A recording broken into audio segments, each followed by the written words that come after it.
On se met en place. C'est ça. Il n'y a pas qu'en cette année de mondial que le foot féminin bouge beaucoup au pays.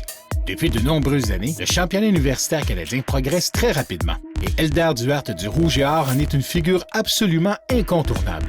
En 2014, le plus ancien entraîneur universitaire de la province a remporté pour la première fois de l'histoire du Québec le championnat universitaire canadien. Et en 2015, 25 victoires d'affilée. Vous avez bien compris, aucune défaite. Nous avons rencontré Eldar Duarte pendant qu'il était récemment de passage à Laval, car l'entraîneur est aussi le copilote du Dynamo de Québec, une équipe semi-pro dans laquelle joue la majorité des filles du Rouge et Or pendant l'été. 25 victoires de suite. C'est quoi le prochain step? Bien, c'est certain que oui, on a 25 victoires de suite avec le championnat canadien. C'est ce qu'on visait. On voulait vraiment gagner le championnat canadien. Notre objectif, c'est de le gagner encore l'année prochaine. C'est certain qu'on est dans une bonne position. On a une équipe qui a du talent. Justement, maintenant, vous êtes l'équipe à abattre. Est-ce que c'est plus difficile à gérer? Oui, c'est sûr qu'à chaque match qu'on va jouer, on sait que les joueuses qui sont en face, l'équipe qui est en face, leur objectif, c'est de nous battre. Puis c'est sûr que c'est match après match, on est toujours les favoris. Puis j'imagine que c'est la rançon de la gloire, comme on dit. C'est le prix à payer pour être champion. Mais pour le moment, ça se passe bien. On va essayer de garder ça le plus longtemps possible. Si, par exemple, tu as une discussion avec un coach qui a coaché des gars toute sa carrière, il veut faire le step pour coacher des filles, est-ce qu'il y a un mode d'emploi?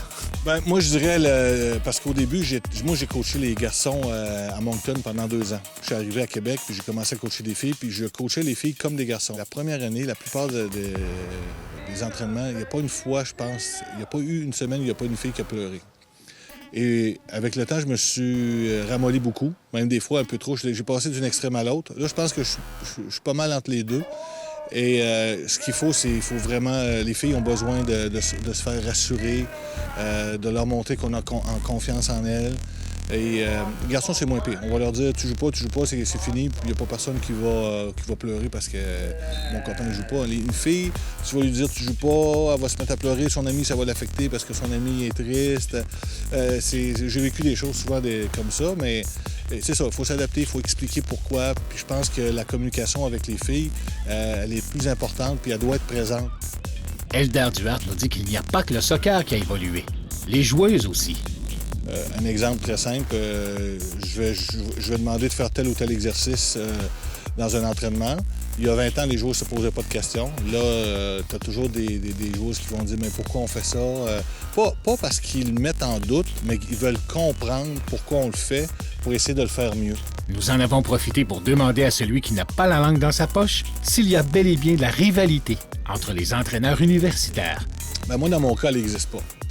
Moi, je peux pas dire que j'ai un coach en particulier que je déteste. Je pense que tout le monde essaie de faire son travail comme il faut. Plus entre les joueuses, je dirais. Nous, à l'Université de Montréal, il y a une grosse rivalité.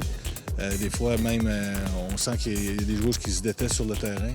Moi, je trouve ça correct parce que moi, je pense que si on a gagné le championnat canadien, c'est grâce à l'Université de Montréal. Parce que l'Université de Montréal puis McGill, dans le temps, l'Université de Montréal a fait en sorte que si on veut les battre, il faut qu'on soit meilleur. Et je pense que c'est ça qui fait la beauté du sport. On avait une grosse rivalité contre Montréal. On voulait les battre, on travaillait fort. Et c'est bon d'avoir des équipes comme ça dans la Ligue. McGill, ça a été comme ça pendant plusieurs années aussi. Sherbrooke, ça a été comme ça un certain temps. Les équipes universitaires s'améliorent de plus en plus. Et je crois qu'avoir des rivalités comme ça nous pousse à être meilleurs. Moi, je dirais merci à l'Université de Montréal parce que il faut les battre, il faut trouver des solutions. Puis c'est ce qu'on a fait, c'est ce qu'on a réussi à faire. Puis je crois que pour eux, c'est la même chose. Nous entendons souvent dans le milieu du soccer que les fédérations et les réseaux universitaires ne s'entendent pas toujours pour le mieux. Voyons ce qu'en dit Eldar Duarte. Je comprends que la fédération veut mettre une ligue à l'année au niveau de la première ligue. C'est comme ça qu'on va avoir la visibilité, qu'on va développer notre soccer.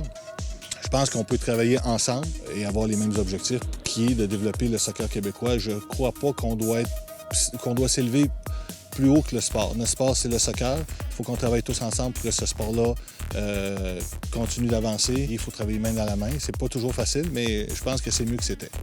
Le Rouge et Or féminin a connu beaucoup de succès ces dernières années. Pourtant, Eldar Duarte n'en prend pas tout le mérite. On dit que derrière chaque grand homme, il y a une femme.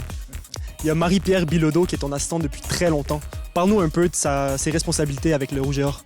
Marie-Pierre, elle a un rôle important parce que je la consulte toujours sur les décisions. Elle confirme ce que je dis, elle va me mettre en doute. Moi, comme entraîneur, j'aime avoir un assistant qui va me donner son opinion et non pas qui va me dire toujours oui, toujours d'accord avec moi. C'est une championne, c'est une gagnante, c'est une fille qui travaille fort, qui met beaucoup d'intensité, qui ne veut pas de demi-mesure.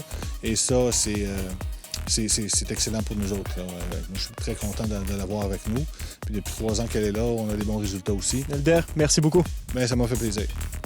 Eldar Duarte, un entraîneur qui en a fait beaucoup pour la ville de Québec et qui est loin d'avoir fini de gagner.